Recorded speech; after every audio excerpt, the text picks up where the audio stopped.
Sky Sports News. Go ahead, Jamie. Thanks, Danny. Good afternoon to you, Chris. Obviously, the biggest talking point from the second test was the lack of cricket. First of all, can you just give us an idea of the sense of frustration there was in the dressing room when it appeared it wasn't raining, but there was a distinct lack of urgency from the ground staff? Well, do you know, I don't blame the ground staff for anything, really. You know, I mean, rules are rules. They have to follow them. They've got to do the best they can to make sure. Obviously, we do what we can to protect the pitch, the rain and stuff like that. But, I mean, it was frustrating. It was very frustrating. More sort of around the light issue, really. You know, I mean, to have both sides sat around and everybody, really, that's sat in this bubble sat around was hard work at times. And obviously, we feel for everybody involved. We feel for us, obviously, the viewers sat at home wanting to watch a little bit of cricket. And I felt for both sides and everybody who was here, really, because we sort of sat there just twiddling his thumbs a little bit. And on the light issue, what are your personal thoughts on solutions, whether it's not being so married to this set in stone 11 o'clock start time, whether it's changing the colour of the ball, mandatory use of light-enhancing glasses at a certain point of the day, or all of the above? Well, there's a lot of chat going on, as you can imagine, in the dressing room amongst the lads, amongst all of us, really, of possible solutions. And I think there's a few we can look at. Like you say, the possible change of, you know, I mean, the colour of a ball. Whether pink's the right answer or not, I'm not sure. But could we use like a lighter shade of red, really? It's the real dark red ones that we, as bowlers, all tend to pick out as a swing more. So could we look at that? The earlier start time makes a lot of sense to me. What is the harm in starting at 10:30? You know, I mean, I think it was sort of well mentioned on commentary and in the papers that, you know, I mean, we have a blocker period at the start of the day we could use, but yeah, we try and lump it all on the end when we know light is probably going to be an issue again. So to me, the earlier start time would be perfectly acceptable. I think everybody would buy into that, and it makes sense. We get to a stage where the floodlights deliver a minimum standard of light, really. I don't know, I'm not an expert when it comes to lighting or anything like that, but could that be achieved? And as you mentioned, the glasses, is that another option as well? But I certainly think it's something that we should be looking at. We all want to play as much cricket as possible and keep the guys out there for as long as possible. I mean, that's what we're all here for, really.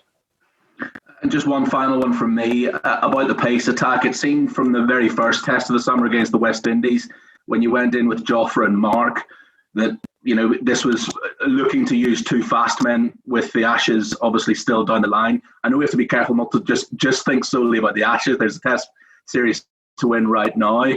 But would you like to get two fast men into the same team for this next match? You'll have to wait and see on that one. No, listen, we're going to keep all options open. You know what I mean? There's always one eye on the future, but there is a here and now as well. I mean, we're playing against a good side here. And we've got to make sure that we try and field a side that we believe, you know, we can beat them. So we'll keep all options on the table for this test. Cheers, Chris. No problem. Okay, John Etheridge, please. Chris, morning. Just on the possibility of a 10:30 start to make up time from previous days. There have been discussions. Do you know if it's going to happen for this game on Friday? I've had no official word that it will happen now. You know, I mean, I think, in my opinion, probably, you know, maybe a good idea. And I know there's chat around it, so we'll just wait to see what we come back with. But there'll be no complaints from us if it happened. I mean, when there's 20,000 people in the ground, that brings complications, I suppose, in terms of communicating the early start to all the spectators, or some people want to travel a bit later to get a ticket and so on the train. But when there's nobody in the ground, it should be, you think, fairly straightforward, shouldn't it?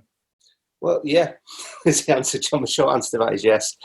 Yeah, I think it should be. I mean, we're all here anyway. It's not like any of us are travelling. We're all on the ground, so it wouldn't be very difficult to make it happen. You know what I mean? And if there were spectators, and I could, you know, I mean, you feel for them as well, the sense of frustration that you get. You know, I mean, people paying money to come and watch cricket. You know, I mean, I think if it got out there that we're starting half an hour early, I think people would probably make an effort to get in half an hour early just to get the cricket on. So I think it's certainly, like I said, there's a number of solutions I think we need to look at. And, you know, I mean, so I'll take it from there, really. And just picking up something that Damien asked you on the quick bowler, I think you and Joe have made it clear that you regard pace as as a big weapon, particularly in Australia in 15 months' time. So how difficult is the balance between winning series now, but also planning for the future and trying to get the two particularly quick guys, Archer and Wood, plenty of Test cricket? It's very difficult, if I'm honest. You look at what do you need in the here and now, and obviously you look down the line of what potentially we need. So it's a difficult balance to get. We'll do as best to try and strike that balance more often than not. But at the same time, when I look at the squad the team that played last time, we're still building for the future. We had a lot of young lads in there as well.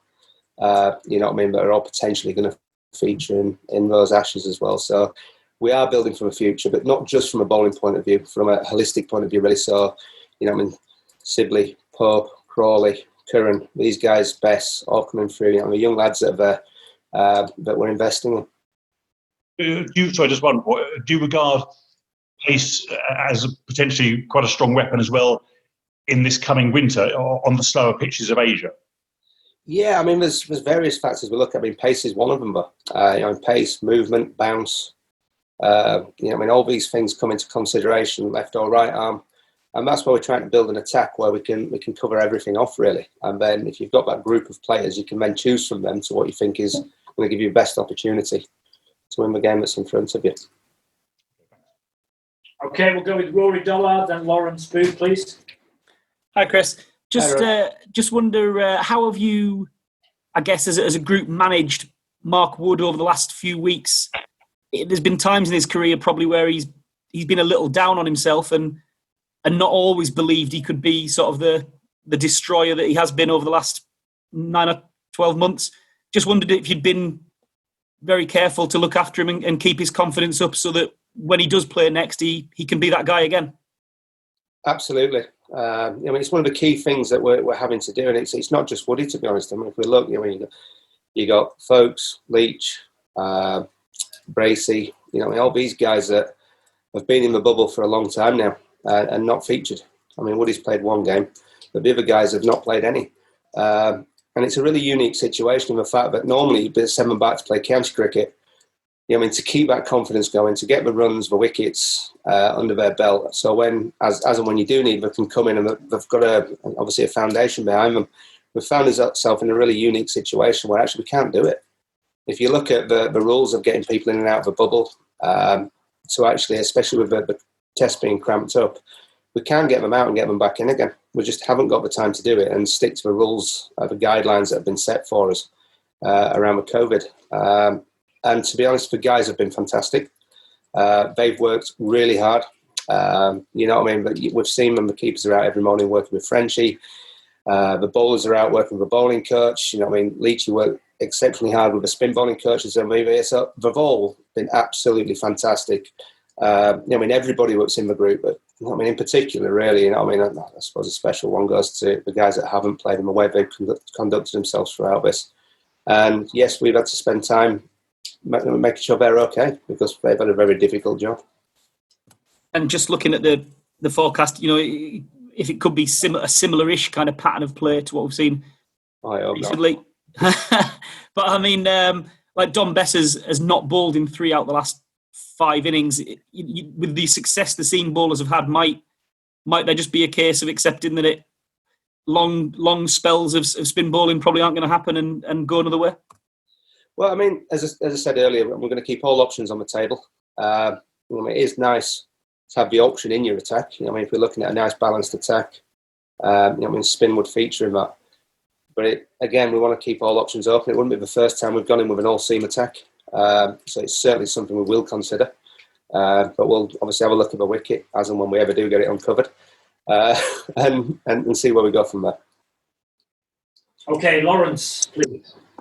Hi, Chris. When you're 1-0 up and you've got all these bowlers to choose from, does strength of batting come into play, looking to protect the lead, or is that irrelevant? You're looking to pick your strongest bowling attack and win the test?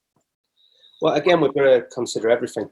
Obviously, Ben not being with us leaves a hole in that batting lineup. Obviously, there's a lot of experience and a lot of runs there. So we've got to consider that, but equally, you've got to consider, how much batting is enough. So that's something we'll be looking at. Hence why we pick a bigger squad really and give us the options moving into that. So it'll be a topic of discussion over the next couple of days. Can I just ask how excited you guys are about the World Test Championship, or is a series win, the first goal? As a 1-0, in other words, rather than 2-0. Would you take that? If we can win 2-0, we'd like to do it. But equally, I don't want to give anybody a victory they don't deserve either. So I'm not going to make it easy on anyone. But equally, we want to keep accumulating those points. So we'd love to be in that Test final. Tim Wigmore, please. Hi, Chris. There's been a bit of talk of Adil Rashid recently, whether he could come back into the Test fold at some point. I wondered what your take was on that, and whether you'd had any chats with him. I haven't spoken to Rash, obviously, since we spoke to him around sort of the white ball stuff. But yeah, I mean, my take on it would be that I don't want to close the door on anyone. But equally, in Rash's case, personally, I would like to see him play some red ball cricket as well. You know what I mean? He is coming off the back of a shoulder injury, and I'd like to see him play the longer format just to make sure that his body is capable of holding up to that, really. To get that workload into him. Mark Wood said this week he was trying to work on the wobble seam. I know that's kind of we hear a lot about that delivery among your group. Can you just talk a little bit about, I suppose, the importance of that ball for your group, and why it seems to have been effective? Well, I think we've seen it from a lot of bowlers around the world now. The wobble seam is a very popular ball. It's a very hard ball to play if you get the nip that you're looking for from it. And equally, it could nip either way off the seam. And it's something that the guys work very hard on. Obviously, Jimmy and Brodie are very good at it. Woody is getting there with it. The rest of us bowl it. Woach uses it. Everybody uses it now. It's an effective ball, especially when you try to bring the stumps into play. And do you see that ball as something that can be effective away from home as well as obviously in England? Yeah, well, we used it in South Africa. It was successful out there. So potentially in Australia and India, those sorts of places as well. Yeah, absolutely. You want as many tricks up your sleeve as you can, really. As a bowler, you want the weapons in your armoury, whether it be in swing, away swing, wobble seam. What you're looking for is some sort of movement, and you get the wobble seam right, it's a very difficult ball to play. Chris Scott. Hiya, Chris. Hiya. Last summer, when Jofra bowled that spell to Steve Smith at Lords, it kind of blew everyone away. He hit 96 miles an hour. We've not seen that really from him since. I just wondered, is he still being affected a bit by that elbow injury he had during the winter? He's not complained of it recently, so I certainly wouldn't put that out there. I would hope he'd come and he would come and tell me if that was the case. But yeah, listen, Jofra firing at those sort of paces is very exciting. I love to see that as well. I think, all of us watched those spells last year and went, wow.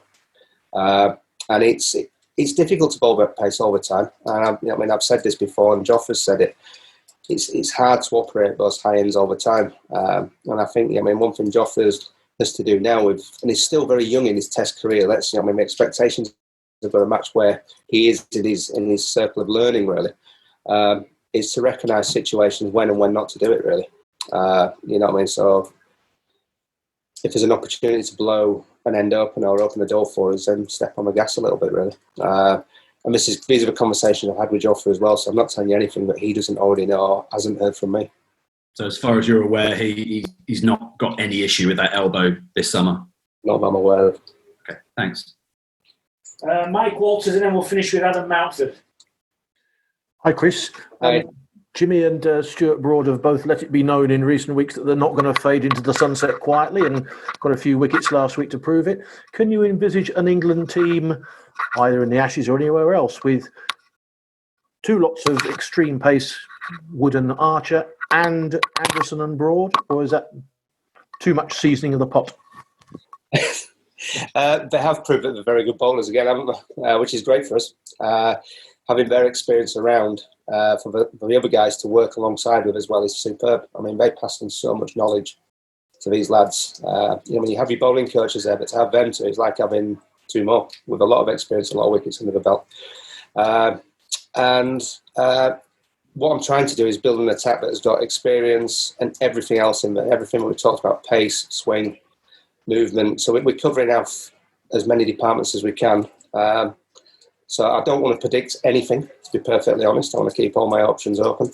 And let's just keep building that bowling attack, that group of bowlers, and see where we get to.